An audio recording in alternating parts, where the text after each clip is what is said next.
Yo! Welcome to Simply Bitcoin. We're your number one source for the peaceful Bitcoin revolution, breaking news, culture, matic warfare. We will be your guide through the separation of money and state. Bitcoin stays winning. Apparently, according to an article from Bitcoin News, apparently 99% of digital asset investments are flowing into Bitcoin. And this is interesting because this is something that Michael Saylor predicted back in June, and that is due to the current regulatory environment in the US. But it seems like people, and this also kind of happens like every cycle as well.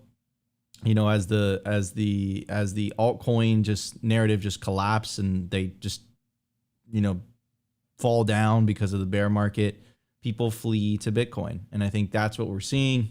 I think that's what we're going to continue to see because Bitcoin's the best. Why? Because it has the best incentives. Everything else is corrupted. It's inherently corrupted. The foundation, the issuers, the creators, the CEOs are still around of those said tokens, and they can change the monetary policy to benefit themselves. And they've done this in the past many, many, many times. Anyways, before we start the show, I also want to tell you about the other thing we're going to talk about today, which is very interesting. Apparently in the EU, they're touting out the idea that the government over there wants to have the ability to shut down social media platforms when there's some type of protest or some type of thing going around. And again, you'd say, okay, what does this have to do with Bitcoin? Well, they could shut down social media platforms. Like, what makes you think if they don't want people talking amongst each other freely, what makes you think that they would allow people to transact amongst each other freely? So every single time, there's a call for censorship or a call for, to try to, stop people from communicating freely, we always like to highlight it because I think that the battle for free speech is the front line for the battle for Bitcoin, right? And at the end of the day, like money and Bitcoin, it's a form of speech, right? At the end of the day, right? So we do like to highlight those things. But anyways, before we start the show, I want to bring up my legendary co-host, always optimistic, kind of upset with him this morning. He knows why. I told him before we started recording. I called him out on it. Now he knows. So wait, tell him what you said. I'm not gonna tell him what I said. Oh my God, you're cracking me up. What's up, bro? Dude? How you doing? I love you, bro. I love you. What's up, everyone? How you doing? Good to be here. We're hyped. Just doing things. We're live. It's Friday. And I'm excited for this. It's something we've been talking about for a minute. Bitcoin just keeps winning. We just keep winning throughout this whole journey. And it's absolutely awesome to see other people wake up to what is going on. But life's good, man. It's good just to be a Bitcoiner. And we're winning. We're winning, and everyone else is waking up to our narrative. So let's get into this, though, Nico. I think we've talked enough. No, bro. It's because we have to tell everybody. So Opti and Chrissy are talking in, and Opti totally did not tell me anything. Shut up. That's literally what's happening. I had to find out from a third party, which is that's. Wait. What's this ticker you have over here? Anyways, everybody, it's Friday. We like to have fun on the Friday episode. No more delay. Let's jump straight into the numbers. We got a lot to talk about today, everybody. Let's check it out. The Bitcoin numbers. Is your Bitcoin in cold storage really secure? Is your seed phrase really secure? Stamp Seed's do-it-yourself kit has everything you need to hammer your seed words into commercial-grade titanium plates instead of just writing them on paper. Don't store your generational wealth on paper. Paper is prone to water damage, fire damage. You want to put your generational wealth on one of the strongest metals on planet Earth, titanium. Your words are actually stamped into this metal plate with this hammer and these letter stamps. And once your words are in, they aren't going anywhere. No risk of the plate breaking apart and pieces falling everywhere. Titanium stamped seeds will survive nearly triple the heat produced by a house fire. They're also crush-proof, waterproof, non-corrosive, and time-proof. All things that paper is is not, allowing you to hodl your Bitcoin with peace of mind for the long haul. Stamp your seed on Stampseed. All right, everybody. If you guys want to check out the Stampseed, properly secure your generational wealth, you could scan the QR code screen. You can scan the QR code on your screen right now, and it'll take you directly to the website. Anyways, at the time of recording, the Bitcoin price is 29,830 sats per dollar, 3,352. Block height 799,639. Blocks to halving 40,361. Halving estimates April 20th, 2024. Total Lightning Network capacity 4,944 Bitcoin. Capacity value 147 million US dollars. Realized monetary inflation 1.76%. My favorite stat out of all this, because it continues to embarrass and take fiat currencies to absolute school. The market capitalization of Bitcoin, $579 billion with a B. Bitcoin versus gold market cap, 4.47%. And that number is destined to go up forever. Forever, Laura, forever. Anyways, I have a clip for you guys.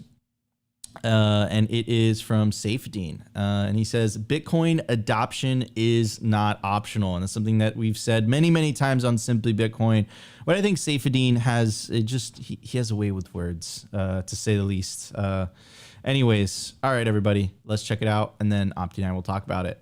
It's not optional. I mean, you will either move there or you will watch your wealth lose its value as the people who put their money there appreciate. You know, I mean, just think about it. You know, if you have $1 million and you put them in a currency that's constantly depreciating, or somebody has $10,000 and puts them in a currency that's constantly appreciating, it's only a matter of time until they overtake you. And you know, people are not stupid. They will realize this and they will want to move forward. So when I talk about Bitcoin adoption, people think of it as being like, say, Apple iPhone adoption. You know, it's very nice and very cute, and then people will buy it. But I think that's not the model for Bitcoin. Bitcoin is more like gunpowder adoption. You know, if you think about it, did the French army have a choice whether they should adopt gunpowder or not? You know, did they decide, no, you know what, we like to keep it real with sticks and stones and swords, and we're not going to use gunpowder? If, you know, any army that decided to do this, it didn't matter, because then another army with gunpowder would come and take over France. So eventually everywhere in the world ended up with gunpowder, either because people adopted it or because it was used against them. And I think Bitcoin is like that. Bitcoin is like financial gunpowder.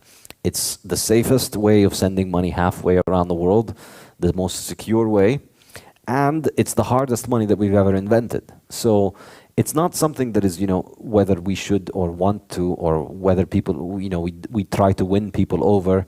And this, you know, this is why my book is not marketing for Bitcoin, because I don't think marketing for Bitcoin matters. At the end of the day, this is economic reality. The harder money will win. You know, gold beats silver, and I discussed this in my book, not because you know, there was better marketing for gold or there was better propaganda for gold. It beat silver because of economic reality. Gold grew at a much slower rate than silver. The value of silver declined, and I think this is really the case with Bitcoin. I think in the long run. Bro, dude, Saifedean is a beast, man. Wow. Yeah. It's so true. I mean, I love the fact that he brought up like that historical example about gunpowder and how it was a necessity for basically, you know, when that was introduced into warfare, it was a necessity for other countries or, you know, opponents to adopt it as quickly as possible, because if not, they would literally be outgunned, right? And I love the fact that he made that analogy, right? Where it's like Bitcoin is like, it sure feels like an option right now, but over time it will start to become apparent to everybody that no, like this is just better money. Like this thing is a necessity. And I don't think Saifedean's just like, it's just not he's just not theorizing that, right? Like literally about a week or two ago, you had the CEO of BlackRock, which is the largest asset manager in the world, literally telling people on CNBC, we played you guys the clip when it dropped, literally telling everybody that Bitcoin was going to become an international asset and is going to be, you know, it's superior to fiat in many, many ways, right? Of course, he was like shilling his ETF product in the process, but I think that's the testament to Bitcoin's incentives. I think that's a testament to the fact that Bitcoin is just superior money. It's just better money than fiat money. And I think that over time it will become incredibly apparent. And I think it's a bottom up thing. Like, I think it's happening in the global South first, and I think the movement will slowly migrate to the developed countries, which have stronger fiat currencies. Therefore, the people are less incentivized to seek alternatives. But yeah, I completely agree with Saifedean, and I love the fact that he used that historical analogy, because it was a great one. It was because, dude, at the end of the day, like, bro, like, gunpowder changed everything. Like, you no longer had knights in shiny armor anymore, because those bullets would just go straight through, right? Completely changed the way that people kind of think about warfare. And I think Bitcoin does the same for money. It completely changes the way that you think about money. Not only from a savings, it literally changes the way that you think of your perception of the world entirely, right? Anyways, Opti, what are your thoughts on this, brother? Yeah, well, I fully agree. We say it all the time. It's Bitcoin or slavery. I don't think Bitcoin is an option. There is no alternative to Bitcoin. The fiat world is absolutely wrecked. Fiat money is fake. And I don't know about you, but what is the other options? We live in a digital world. We need a digital money. And you think going back to gold is going to fix the problems of fiat money? It's like gold's the very reason why we are on the fiat standard in the first place. And to Saifedean's point, like, you cannot isolate yourself from the consequences of choosing a bad money. This is what we're seeing right now. All roads lead to Bitcoin. And the only choice you really have is Bitcoin or slavery. Like, use a bad money that is forced upon you, or opt into Bitcoin, a permissionless money that is hard capped, that goes up forever. Like, this is the economic reality. And we're seeing it around the world, that people are waking up to the 10x improvement that Bitcoin is to every other money in the world. Like, any other way to transact in the digital world is not good compared to Bitcoin. Like, as simply as you can put it, Bitcoin is the best way to transact in the digital world. Bitcoin is the best way to store value in the modern world. There's other things like real estate or whatever. I'm not going to knock on those ones, but like, if you look at the world with a clear lens right now, I think you eventually will get to the point that you have to adopt Bitcoin. Like, even if it's just a little bit of your net worth, your savings, you got to have some in Bitcoin, because everything else is going to zero against Bitcoin. Like, they're going to continue to print money, and there's no way to store your value. And what else are you going to do? Like, I completely agree. Like, Bitcoin is gunpowder, and he's been using that analogy for a while. And people are saying it sounds a little like a Jason Lowry thesis in here, but he's been saying this for years, and Bitcoin is a protection. What he's saying is, like, you cannot isolate yourself from the consequences of a bad money versus good money. So I completely agree. And shout out to Saifedean. He's got a way with words. I wish I could speak that eloquently, but hey, that's why we got him, and that's why we bring in the clips over here on the show, so that he can continue to give the sauce. He wrote like the most significant economic book, like, I think, in, like, the Bitcoin standard. I think people underestimate how significant that book is going to be a decade from now or 2 decades from now. Like, and he obviously wrote that book, so his understanding of this, like, not only the history of money, but just like the history of the world and what the significance of Bitcoin is, and how it completely kind of changes the power dynamics between individuals and the state. How, the consequence, like the significance of what Bitcoin is going to do. He wrote an entire book on that, man. So, like, obviously he's going to be super, super eloquent when he kind of describes it as, Bitcoin is not optional. And look, mind you, this is also a man who's just made the economic advisor of El Salvador, right? Saifedean was just tapped on the shoulder to do that. And he's basically making the case to everybody. It's like, look, like, Bitcoin, regardless of the propaganda, what he said, regardless of the storytelling, regardless of all the things we're what we do at Simply Bitcoin and what other awesome Bitcoin companies do as well. Like, Bitcoin's going to win at the end, because it's just better money. And he used that gunpowder example, and I think it was very, very well put together. Anyways, Opti, shall we hit the news, brother? Go on. Time for the news. The Daily News. The Daily News is brought to you by Blockstream Jade, built by Bitcoiners for Bitcoiners. It's an open source hardware wallet for the cold storage of Bitcoin. Check out the brand new limited edition color, the transparent green Jade. Blockstream Jade houses a full color camera, allowing for fully air-gapped Bitcoin transactions, scan and display QR codes directly on the device, assign transactions, and verify addresses with ease. Use your Blockstream Jade with your favorite wallet software, such as Blockstream Green, Blue Wallet, Electrum, Sparrow. Get yourself a Blockstream Jade today and take self-custody of your Bitcoin. All right, guys, I also want to tell you about the Orange Pill app. They're building the social layer for Bitcoin, as crazy as this sounds. Without the people, Bitcoin is just ones and zeros. Bitcoin is the people. Bitcoin is you. It's me. It's Opti. It's Satoshi. Download the Orange Pill app for iOS or Android and connect with other Bitcoiners in real life today. Find other Bitcoiners that live near you, and you can even go into the app totally anon and search for other Bitcoiners by common interest. Orange Pill app is also the world's biggest repository for Bitcoin-only events. If you want to meet other Bitcoiners in real life, this is the app for you. Sign up through the App Store, and you can even pay in sats. And of course, Opti and I appreciate all the love that we're receiving, and we try to respond to each and every single one of your messages. Anyways, everybody, let's get to the big news for today. So let's check out this article. Bitcoin dominates new digital asset investments, accounting for 99% of inflow. According to this article, it says, according to data from CoinShare, Bitcoin overwhelmingly dominates new digital asset investments, accounting for an astonishing 99% of the total investments inflow. Investors continue to show a strong preference for Bitcoin as they channel their investments into the digital asset market. Last week, the digital asset investments product witnessed a noteworthy influx of $137 million US. CoinShare reports that after incorporating some late updates to the previous week data, the cumulative inflows over the past 4 weeks reach an impressive $742 million US, making the most substantial consecutive run of inflows since the final quarter of 2021. Of the total investment inflow to the digital asset market, Bitcoin secures an overwhelming 99% share. However, short Bitcoin investment products faced their 12th consecutive week of outflows, losing $3.2 million. As a result of this combination of price appreciation and outflows, the total assets under management for the short Bitcoin investments have plummeted from their peak of $198 million in April to a mere $55 million.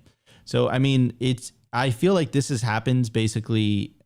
This happened last cycle where just altcoins get absolutely fucking crushed in 2018. But I think that 2018 after the peak of 2017. But I think this time's a little bit different. And the reason I'm saying that, and the reason I'm not saying that, the reason that Saylor's saying that, is based on the regulatory environment here in the US. So this is a quote from Saylor. It says the SEC's view is crypto exchanges should trade and hold pure digital commodities like Bitcoin. And so the entire industry is kind of destined to be rationalized down to a Bitcoin-focused industry with maybe half a dozen to a dozen other proof-of-work tokens. Do you guys agree with that? Let us know down in the comments. But look, I mean, Opti, is Bitcoin finally breaking out from the pack? Is it, are things finally changing? Are people finally starting to see, the writing on the wall that Bitcoin is different? Or is this part of the general market cycle of, there's a bull market, and then the year after the bull market, the altcoins get absolutely fucking crushed.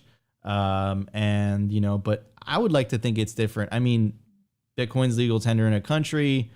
Public companies are holding Bitcoin as an alternative to fiat. You have the BlackRock Bitcoin ETF. I mean, those are all things that are saying like, okay, like things are really, really different now. It's truly Bitcoin. Or do you think this shitcoinery thing is still going to be around next cycle? What are your thoughts? Well, first and foremost, I think shitcoins will be around, as much as it hurts me to say. This is just the part of the bear market where all the shitcoiners start to orange wash their message and come back to Bitcoin because it's the only safe bet. But once things start pumping, I'm convinced that people will start pumping shitcoins once again, and that's just where we are right now. I don't think shitcoins are going to die yet, even though I would like to see them die. They're just going to stick around for a little bit. There's going to be an influx of new dumb money, and they are going to look for something else, look for the next Bitcoin. But my personal view is I am convinced that shitcoins are dead in the US. Like, it's becoming very, very clear. Not only that, but in the last year or so, it's never been clear to me that shitcoins are completely irrelevant. Like, shouts out to all you Bitcoiners that still, are on Twitter talking shit to shitcoiners.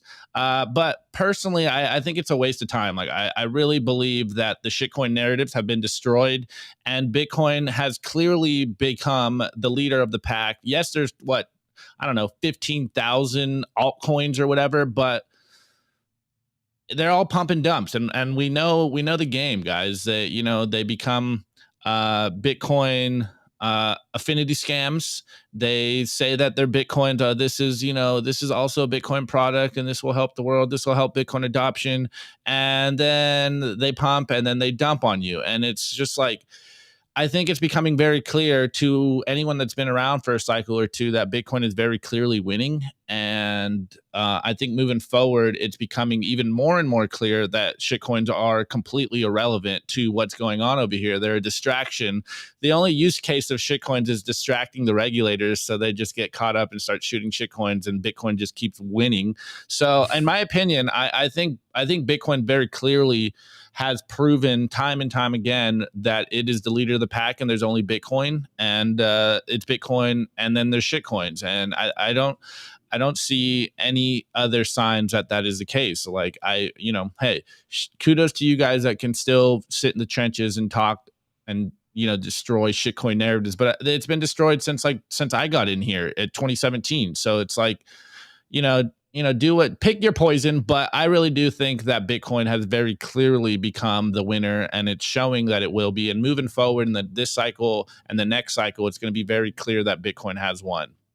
100%. I completely agree with you. Also, shout out to Skagoo05. He says, we need 71 more likes for 100. Come on, guys and gals. That's right. Smash the like button if you're enjoying the show. I think we're currently at 53 likes, so we need 47 likes to break that 100 mark. I think we've been on a roll, Opti. We've broken that 100 like level. I think it's been like 2 weeks in a row. So I don't know. Maybe we keep the trend going. Anyways, in other news, guys, I want to cover this. So EU's internal commissioner wants to shut down social media and social unrest. Social media platforms like TikTok and Snapchat will face possible shutdowns when they don't crack down on problematic content during riots under EU's Digital Service Act.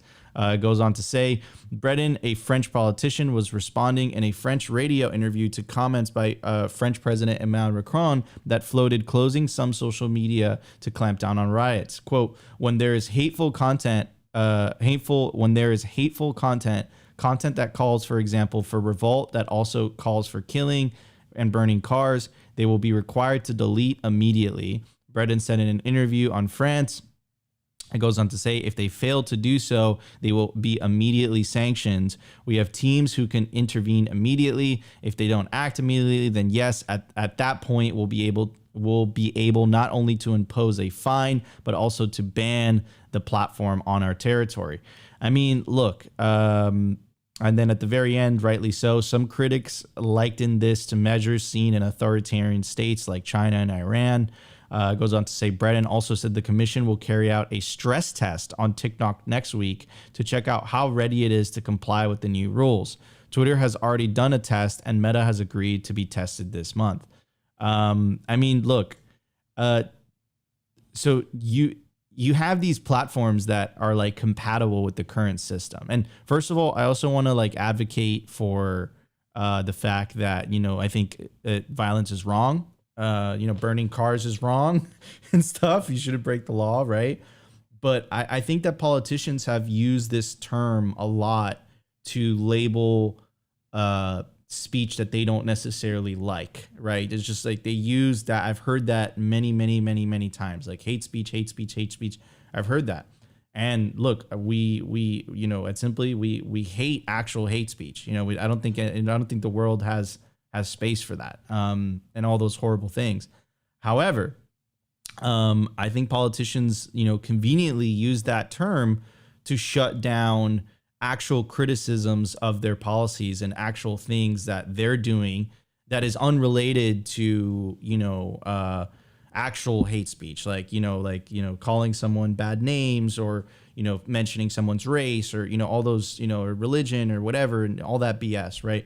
But I think politicians use that word a lot to say, look, you're questioning one of my policies, you know, that's hate speech. We must get it removed. So that's kind of like a slippery slope. And then you kind of have to like look at how Nostr works, and you kind of have to look at like how Bitcoin works. Like there is no censorship. Like you can't just deplatform a Nostr account. You can't just censor a Nostr account, right? So, and I think what that's going to do, like over the long term, is I think it's going to like serve as a forcing function for these politicians to actually take responsibility for their policies. And I think it's going to actually also serve as a forcing function for politicians to tell the truth, because their ability to control the narrative is being diminished by the minute, right? 10 years ago, you know, the American public was sold on the fact, or many years, more than 10 years ago, but the American public was sold on the fact that Iraq had weapons of mass destruction, right? And the New York Times, you know, they wrote this piece, and it's like, you know, Iraq had weapons of mass destruction. Those news sources, they don't have the same credibility anymore. Especially like if, you know, you're younger, you're in the younger generations, or you're just a based individual overall. Like you're not getting your information from a single source. Like you're getting your information from multiple sources. You're on Twitter, you're kind of connecting the dots. You're like, oh, this is what, you know, this is what Elon said. This is what this person said. And you're kind of like, you know, doing your own research and connecting the dots by yourself. And then that makes it very difficult for governments to just control the narrative, right? And I think one of the things, or the themes that we've talked about on Simply Bitcoin for a long time now, is I think we're kind of we're living through this like era in history where, which I call the great disintermediation, where we're watching the disintermediation of information, right? And also the disintermediation of money. And it's kind of like overlapping, it's happening at the same time. And it's also causing a lot of chaos, right? Like the question is, why are there riots in France in the first place? Do you think, and I have a question for you guys, do you think that if we had good money, right, that wasn't stealing from people and wasn't taking away economic opportunity, do you think there would be riots in the first place? Perhaps, maybe, right? But I really, really believe that if you fix the money, you fix the world. And a lot of the world's problems right now, whether, you know, it's economic hardships or, you know, a lot of these things that are happening, are caused because the base layer of society is fundamentally corrupted. It's fundamentally broken, and you can't build on a corrupted base layer. And I think the world is just like sitting on this corrupted base layer, and it's unstable and it's unjust, right? The wealth redistribution mechanisms benefit the super wealthy. They benefit the government, but if you're in the lower middle classes, which is the majority of society, you know, you're getting poorer. Your wages have not even kept up with inflation. You can't afford anything. In fact, at the Contillionaire conference, they're literally telling you you'll own nothing and be happy. Like it's gotten to that point, right? So yeah, man. I think all censorship is wrong. I think if I said otherwise, I wouldn't be a Bitcoiner fundamentally. I wouldn't agree with Nostr. Now, that's not to say that that there's some things that you say that I would consider rude. I would consider, bullshit. I would consider mean, hateful in a sense, but that's my opinion, right? And I'm entitled to have my opinion.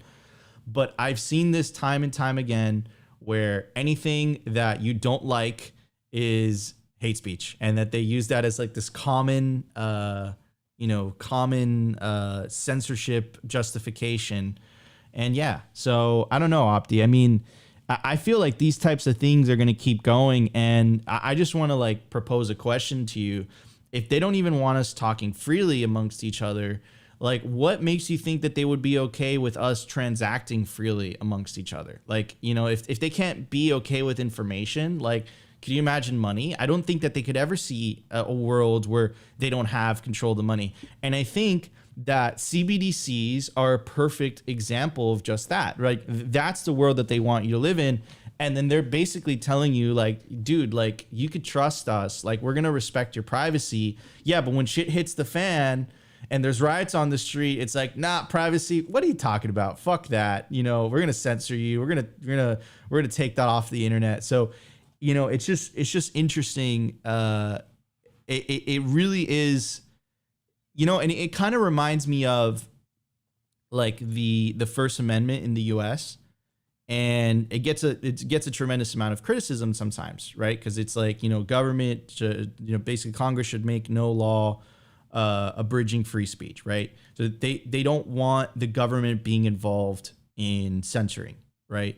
And the reason for that is because what tends to happen, it's human nature, is that those in power will censor in order to protect their own political moat. Right. And Bitcoin kind of functions in a very similar in a very similar way, where there is no one single person that can censor another single person's Bitcoin transaction.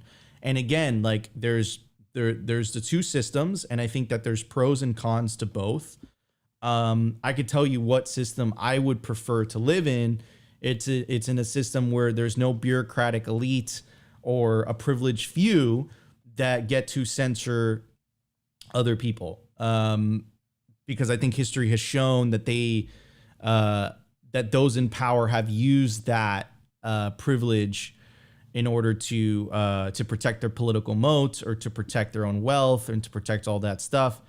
And I mean, look, this is why Bitcoin's important, man. But anyways, I went on a little bit of a tangent, Opti. But man, what do you think, dude? This is a crazy world, bro. You know, like. You peasants, why are you writing? Just shut the fuck up. We're gonna censor you. We don't want to hear your thoughts. Well, you asked a question. I forget what the question was that you actually posed, but thankfully these same people don't have a choice in stopping us from using freedom money. Hence why, you know, you run a node, you do your best to be a part of the Bitcoin circular economy. You take your Bitcoin into self-custody, because as long as it's not an exchange, you know, come and take it. They're going to have to come door to door and take all the Bitcoin out of our hands. And personally, like, I don't give a fuck what these parasites think. It's absolute madness that they're trying to stop social media. Like, that's just straight up crazy talk. It's simply censoring dissent. Like, let's not fix the problem. Let's just stop people from talking about the problem. Like, kind of clown world do we live in? And the worst part is people eating this hook, line, and sinker, like absolute lols. This is just it's bananas. Anyways, like just how we're being forced to use a bad money. The parasitic class is doing their best to force an ideology on everyone, and people are fighting against it. And if this was popular, whatever the government or bureaucrats are trying to do, they wouldn't have to force the conversation. They wouldn't have to try to force the information down your throat. And this is why social media is so powerful. This is why Nostr is so powerful. This is why Bitcoin is so powerful, because it's the disintermediation of information. And obviously money is simply information. It's the data set of value, and it all is connected. And this is why we are free speech maxis, and obviously freedom money maxis, because like, look, they can do whatever they can to try to stop the financial world, the world that we've been living in the last 100 years, and this establishment, this madness. They can try to stop this all they want, but it's obviously eroding in real time, and they're doing whatever they can to try to control that. Again, you guys can say what you want, but remember the article by Bukele. Do not drink the elites Kool-Aid. The only thing they have is the monopoly on truth and the monopoly on information. And this is what's happening. It's them just trying to control the conversation, and people are fighting back, and they're going on social media and spreading the truth and talking about their opinions with everyone. And this is absolutely terrifying the parasitic class. And so what are they going to do? Hey, let's not fix the problem here. You know, the problem of bad money, about bad policies. Let's just stop you peasants from talking. Like, it's absolute fucking madness. This is fucking insane. This is, I hate to say it all the time, peak clown world, but I'm pretty sure it's going to get even more peaky, more clown world. 100%. And you know, and it's interesting because we see a country that has adopted a Bitcoin standard, and I think because they've adopted a Bitcoin standard, again, that this is just a theory, but I guess I'm saying it because I've seen what Bitcoin has done to my life, what it's done to Opti's life. But what I'm saying is that we have a society, we have a country who's decided to kind of fix that base layer in their country. And that country coincidentally happens to have, you know, Nayib Bukele, who's in power, who has a 90% approval rating. You know, business is thriving, the economy is thriving, right? So maybe it is a coincidence. Maybe the two are completely not related. You know, we've had people on Twitter, you know, say that, like, Nico, one hat doesn't have to do with the other. Maybe you're right, but that's a big coincidence, right? The country that made Bitcoin legal tender is just having all these successes. Like, maybe it is a coincidence. Maybe I'm seeing something that's not there, but I know what it's done to my life. I know what it's done to Opti's life. I know what it's done to the people around me that have decided to move to a Bitcoin standard. All of a sudden, they kind of see that, you know, it's not the political left or it's not the political right that is responsible for their woes, their economic hardships, you know, their struggles. It's literally the fact that the money's broken. And then what I've noticed as well is that Bitcoin functions as this great unifier, right? Whatever your ideology is, you come together. And the common denominator is Bitcoin, right? So, like, I've seen that happen before. Maybe that's happening in El Salvador. Maybe it's too soon to tell, but it sure looks like it from my perspective, looking out into clown world and literally having, you know, Christine Lagarde go on TV, totally deadpan serious, look into the camera and say, this is my signature, but you get to design this paper fucking trash that we could just pin out of thin air. Like, come on now. Like, you know, and then think about it. Like that she's being, and think about the significance of what she's talking about, right? Like, she's literally telling you, right, that that the money you're going to use. So, and as much as you say, like, I'm not involved in that. Like, I just work and I just have this job. Like, look, you're working for, if you live in Europe, you're working for euros. Like, it does impact you. It does affect you. It has an influence on your life. Even if you choose to kind of bury your head in the sand and act like an ostrich, it's still happening, right? And now we have a solution to this. And that solution is Bitcoin, right? That solution is to opt out entirely and get on the party of orange, get on the side of orange, right? Because if not, then you're on the side of green. And I do believe that, you know, on the side of green, you have nihilism, you have poverty, you have war, you have these, you know, these like these these riots that I think are the unintended consequence of a society that is built on the foundation of fiat money. My 2 sats. Maybe I'm crazy. Maybe a crazy Bitcoiner. Maybe I've been here too long and I talk about this every day. I'm starting to see things that aren't there. But I'll tell you what, guys, we've been I don't know, Opti. Like, you look back on our shows like six months, a year, like a year ago. We've called some stuff before. So I don't know. Maybe you call us crazy Bitcoiners, but that's how it looks like from my perspective. Anyways, everybody, no more delay. Let's jump straight into the culture. We have a lot to talk about today. Let's check it out. The Daily Culture. Brought to you by SwanBitcoin.com. Swan is the best way to build your Bitcoin stack with automated Bitcoin savings plans and instant purchases, serving clients of any size from $10 to $10 million. We love Swan because they incentivize self-custody and dollar cost averaging. What are you waiting for? Visit SwanBitcoin.com today. All right, guys, I want to tell you about the largest Bitcoin festival on the West Coast, the Pacific Bitcoin Festival. It's going to be October 5th through the 6th in Los Angeles, California. They rent out an airplane hangar. It's absolutely epic. I went last year. It was a really, really great time. The speaker list currently includes Lynn Alden, Greg Foss, Alex Gladstein, Preston Pish, Corey Clipston, and many, many more to be announced. You guys don't want to miss this Bitcoin festival, this Bitcoin celebration, Pacific Bitcoin in Los Angeles, California. Use the promo code SIMPLY to get yourself a 20% discount. Anyways, Opti, yes, I'm so glad that you are kind of following up my rant with this. Yeah, and also this tweet here, guys, it reminded me of a classic rip. But before I get here, it is Friday. You know, this is the culture. This is about keeping your head on straight and understanding what's going on in the world. And I think it couldn't have been more fitting than what we were just talking about in the numbers and the news. And here's I don't know what you call these on Nostr, tweets or posts or whatever.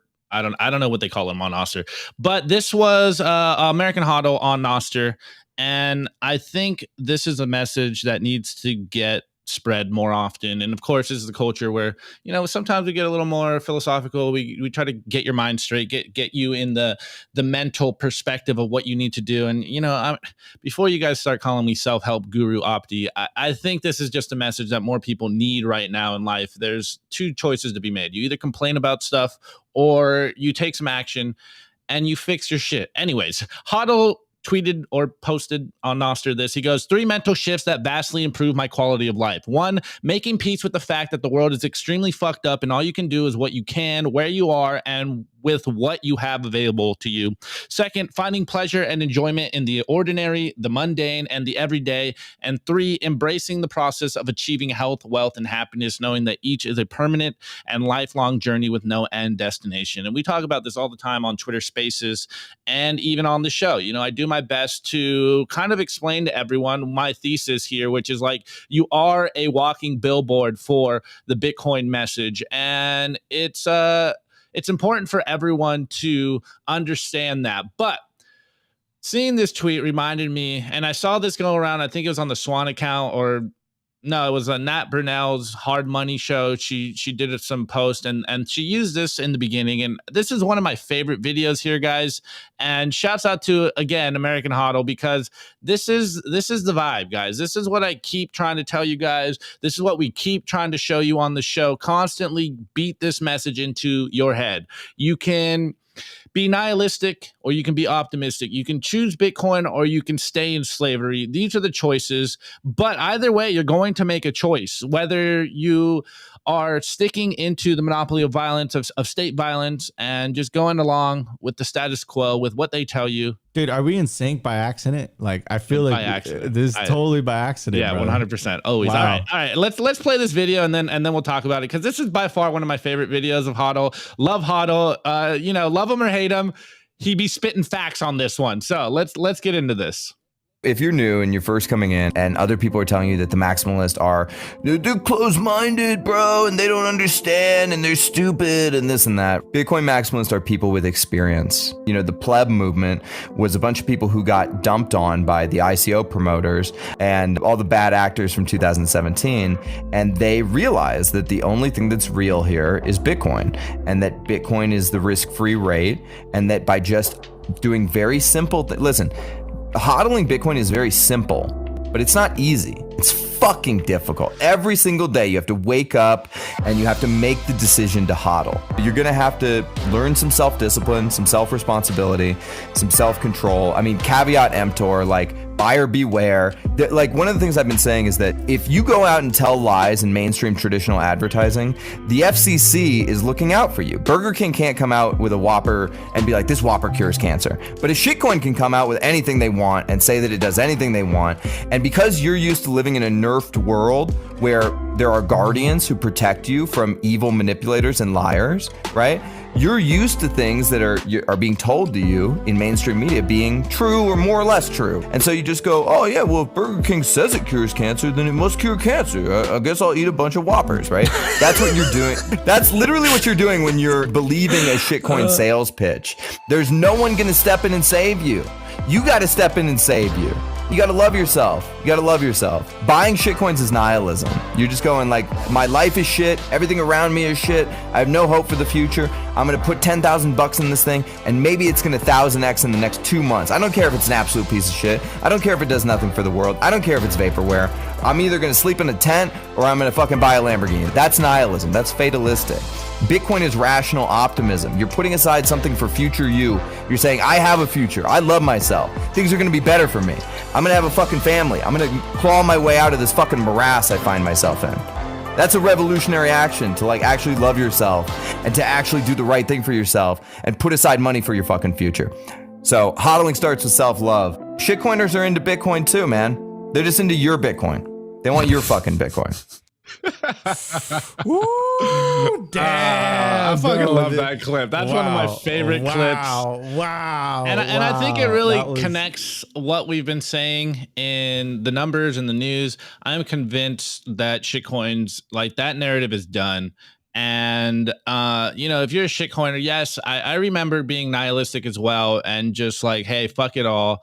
Let's just, try to get by, get some excited. And just dive deep into shitcoinery, maybe make a bet, and life will get better. Whereas Bitcoiners, hey, it's not glorious. The blueprint is not glorious. It's like, saving isn't as sexy as saying, hey, I put 10K in a shitcoin and I became a millionaire. But I think the world is full with so much nihilism, especially when you consider like all the crazy news that we're seeing. Everything that you see constantly, you're constantly bombarded with so much madness and just so much ridiculous stuff in the world that, excuse me, that is hard to even have any optimism. And what do we always say, Nico? You always bring up MBK's handle. What's it? Deterministic optimism. It's like, yeah. I mean, before I even fully understood the moniker of Optimist Fields, I just inherently knew that this is what I needed. I needed purpose. I needed to look for something better to, as Hodl was saying, love myself a little more. And it's funny that it's so simple. All you need to do is save for future you. Pay yourself first, and then you will start to enjoy the fruits of your labor. Like as you save in something that doesn't go down in value, you can start to live a better life. And again, like it's all a mind shift, a perspective shift. Sorry, I'm blanking on the word. And I don't know, as a Bitcoiner, as the meme goes, Bitcoin changes you, you don't change Bitcoin.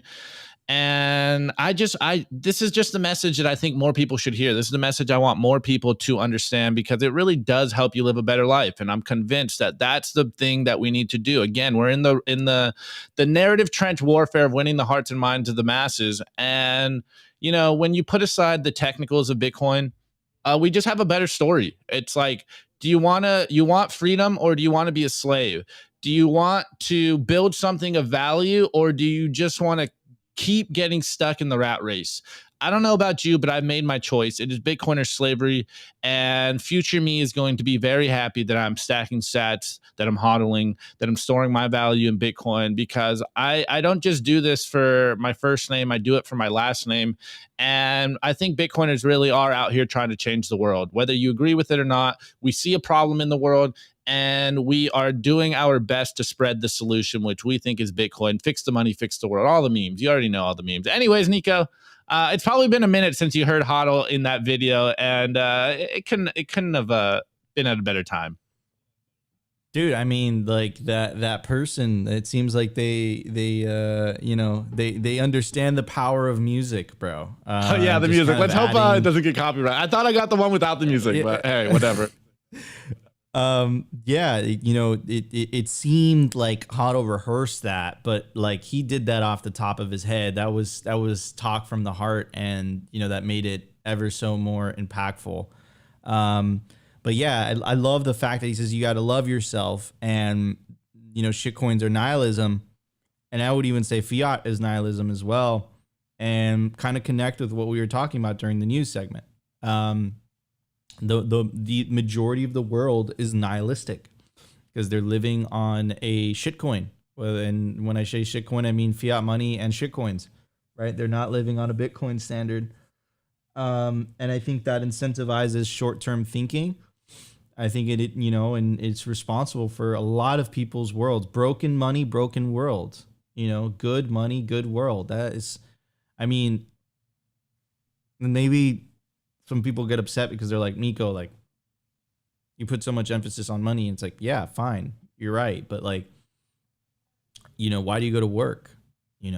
Why, how do you pay for food? How do you pay whatever? Like it is part of your life, whether, if you live, of course, like if you live in a city or you live in a society, right? If you live on like an abandoned island in the middle of nowhere, and you're living off coconuts and the ocean and you're fishing and whatever. Yeah. But having $1 trillion, it will have no material benefit to you. Right. But I would say most people live in cities. Most people have families.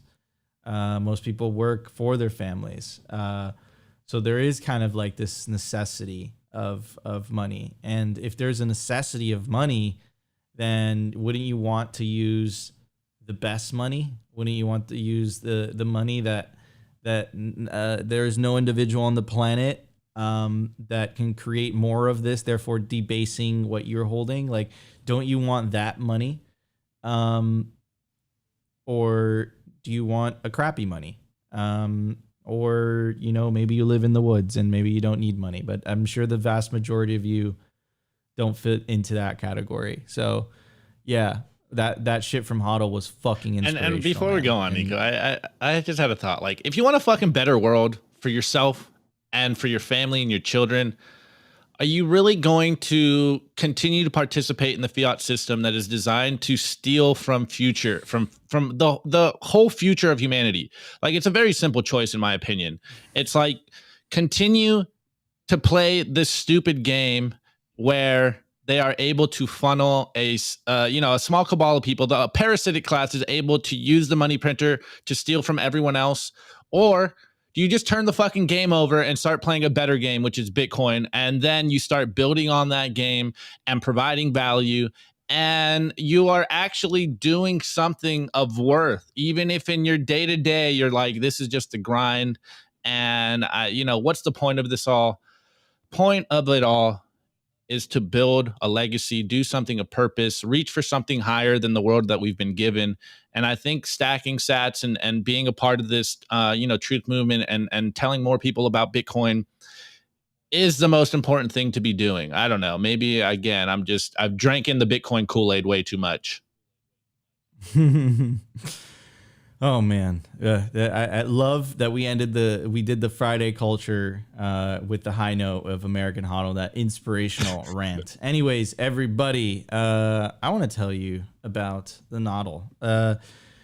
Guys, if you're not running your own Bitcoin node, you're trusting someone else's. Reclaim ownership of your money. Get yourself your own Bitcoin node. You could build one, you could buy one pre-made. Obviously, we recommend the NODL. It's one of the best. Run a full Bitcoin and Lightning node.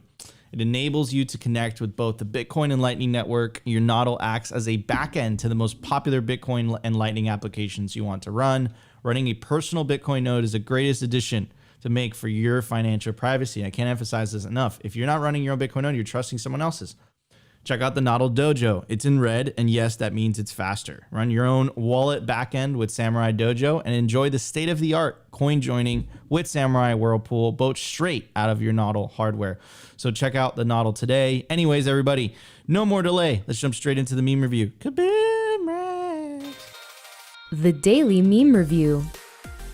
Brought to you by Kaboom Racks. I get this question all the time. Nico, where should I buy Bitcoin miners? The answer is Kaboom Racks. It's the best place to buy Bitcoin miners. That's where you're going to find the best deals and the best prices. Start your mining utopia today. To check out their racks, you got to go to t.me/Kaboom Racks. Join their Telegram group and start your mining journey today. Kaboom Racks. Kaboom. Kaboom, right. All right, guys, this is the meme review where you send me memes on Twitter, tag me at simplybitcointv, or drop them in our Telegram group, t.me/simplybitcoin. Or if I come across them on the timeline, I will find some good memes. Anyways, tweet to the bullets, memes to the artillery. We are in an information war. This is why we tell you guys every single day to continue to ridicule the corporate press, continue to get the calls of action into mimetic war or mimetic form, because we are in a mimetic war.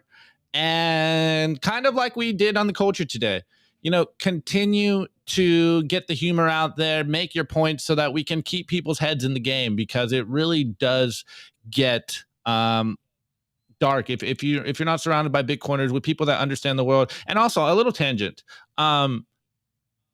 To all the people hitting me up on Orange Pill app, of course, I'm doing my best to respond to all you guys. But some of you guys out there don't have any Bitcoiners around you. And honestly, I feel for you. And this is why memes are so important, so that you understand that you're not the only fucking crazy person in the world. There is more of us out here, and we are the silent majority out here. And more people are waking up to this message than the Bitcoin signal. And it's only a matter of time until you get your friends and family on the bright orange future. Anyways, this first meme is by Pedro, aka at retweet on or re_tweet on Twitter. And I think this one's actually hilarious. Of course, hypothetically speaking, you know, this is a hypothetical meme, guys, before you guys try to say that we are getting calls of violence out there. We have Pedro here, and he goes, the appropriate response to your friend when he says Bitcoin is bad for the environment, and it's a guy kicking the other dude in the head. Oh man, it's funny just because that's what we feel, but it's not what we're gonna do. Anyways, this next meme is by Ghost of Nakadai, and he goes, get in loser, hashtag Bitcoin. And we got these awesome Kates in a car with laser eyes, and it goes, get in loser, we're separating money from state. Let's go. Okay. This next meme is for all you guys out there with no girlfriends, and it's by Robin Sayer. And he goes, definitely wifey material. Get yourself a girl who supports you with Bitcoin fully. Game changer. And we got a girl smashing her boyfriend with flowers over here, and she goes, I don't want flowers. I want you to stack more Bitcoin. As someone that has no girlfriend, I would take a girl like that for sure. Okay, this next one is at Vivek for real _ and he goes, why do you buy Bitcoin? And we got these Wojak Bitcoiners over here. We buy Bitcoin because number goes up. And then we got some more Wojak Bitcoiners, but they're a little more fiat maxis. He goes, we buy Bitcoin to diversify our portfolio. And then we got the Chad Bitcoiners at the bottom with laser eyes and says, we buy Bitcoin to make the world a better place. This is the way. Okay, this next one. Shouts out to Finny J, because he's been killing me on the timeline with this check engine light maximalist memes. They're hilarious to me. I've been seeing him go hard on this meme right now, and I think it's so funny to me.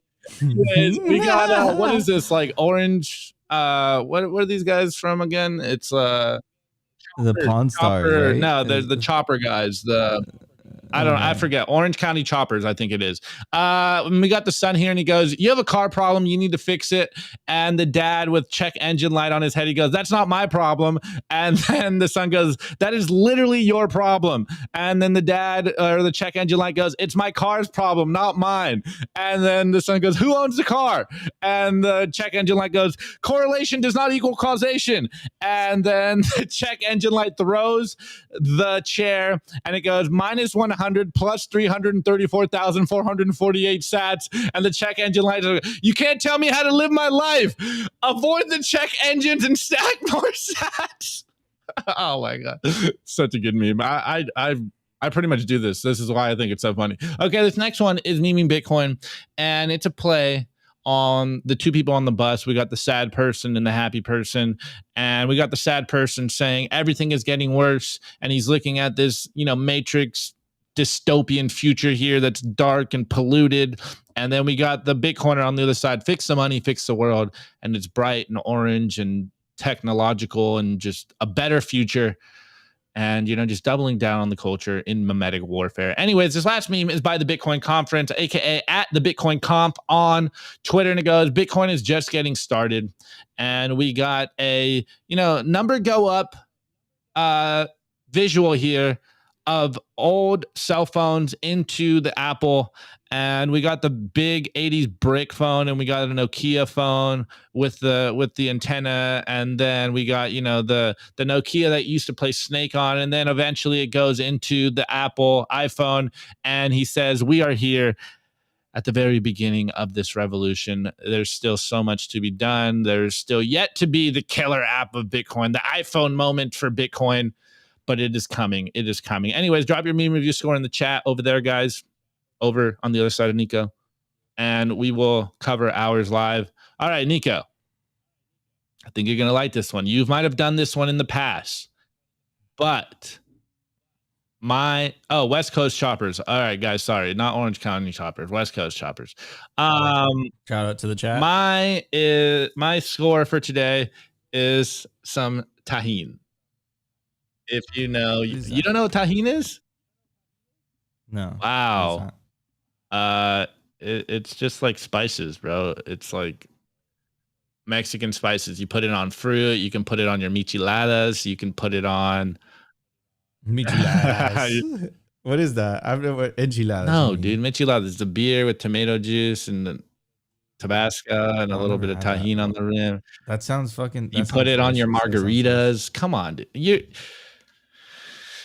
You're Venezuelan. Okay, you're not Mexican. I guess you don't like spicy things, delicious things. We eat arepas and pabellones, bro. A lot of bland things. I'm hearing a lot of bland foods over there. You need some spice. You need some tahine. It's not candy, but it is candy. This is delicious. I think it literally says it's not candy on here, but it is candy. Get yourself some tahine, boys. I'm gonna give it the back of a novel. Look, we're matching. Oh, okay. There we go. All right, guys. Also, you've never had a michelada? Jeez, bro. Never had a michelada. I'm missing out. I need to have one now. Anyways, Restream added music. Really? So, definitely putting it on mangoes, bro. Whoa. Well, shouts out to Opti Field Boy. It wasn't 80s music, but it's close. If you know, you know. Okay. All right. Oh, okay. All right, guys, put your scores in the chat. Let's pull it up. All right, let's see. All right, first one by Dennis Lawson. Meme review. Get in, loser cats memes. Today I don't give. I take Mike's monsters and other shit coins away from them. Sell it and buy Bitcoin with it.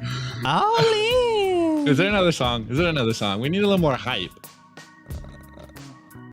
All right, let's try this one. Skiu 05. There we go. American Hodl's mental model. Yeah, it's a good mental model. Let's try this one.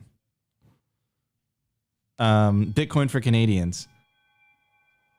It's like some Bitcoin for Canadians. I give those memes a future filled with free speech and hyper Bitcoinization. Woo! All right, we need to find more hype. Did we do this one? I think we've tried that one. All right, next one. Hodl coin. I give the memes Christine Lagarde's signature. Oh, wait a second. I got called out on a recycle. You're right, bro. You're absolutely right. Oh, got him. That's right. I'm gonna give it this Kodak thing, and it has like pictures. Kodak Black in the chat.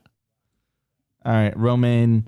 Meme score 1 score of micheladas for everyone in the chat. Woo! All right. Next one by Rave Elevator. Score a pack or heirloom seeds for the garden. Okay, all right, that's some good stuff. The Goblin Dude. Every shitcoiner weeping when the year 2030 comes. Okay. Hey, yo, hold on, Rusty. This better not be fake news. I give those memes a yellow plushie that's on the way to opt-in Nico. By the way, World of Rusty, if anyone doesn't know, he is one of the most talented graphic designers that you'll ever meet in your entire life. Hit him up on Twitter. He's amazing. So shout out to Rusty for that. Anyways, censored score. Can't read that. Hey, no, this one's all right. This one's all It's right. a This buzzer. one's all right. All right. Opti, E-Boy, ice cream, yum, yum. Ice cream, so good. Censored score. My waifu. I don't want more Bitcoin. I want food for the babu. Okay. AKA very nice. Very nice. All right, guys. Anyways, everybody. You know what? Hold on, Nico. Before we go much. on, that music just wasn't the vibe. I'll be honest. It kind of I killed know. the It was- energy. it It kind of killed the energy. I know. I took it down. Let's end with that. Let's end with lo-fi. All right. We'll end simply Bitcoin. Take it down a notch. Bring you back to reality. Well, it is the weekend, so. All right, guys. Thank you for tuning in this week. This has been Simply Bitcoin on NPR Radio Hour. Welcome back. We will see you on Monday. We'll see. Everyone, please enjoy your weekend. Don't forget to stay humble, stack sats, and enjoy the rest of your day. It changes the dynamic completely. Anyways, in all seriousness, guys, and in all seriousness, guys, you've been listening to Simply Bitcoin. I hope you enjoyed the show. If you enjoyed the show, smash that like button. If you feel like we provided you value, consider subscribing. But the number one thing you could do to help push the peaceful Bitcoin revolution is share this content. In fact, share all Bitcoin content. Don't share shitcoin content. That's counterproductive. Don't shitcoin. It's bad for you. I'm your host, Nico. Is my co-host, Opti. Thank you guys for tuning in. If you want to join the after party, Opti over there is going to be holding it down with our friends over at Swan Bitcoin, best place to build your Bitcoin stack. I also saw Stamp Seed, one of our new sponsors in the space as well. So shout out to them. We're going to be holding it down until 2 p.m. Eastern Standard Time. So about 30 minutes or so of Simply Bitcoin after party on Friday. But we'll be back on Monday, 12:15 p.m. Eastern Standard Time for another episode of Simply Bitcoin Live. Until then, peace out, everybody.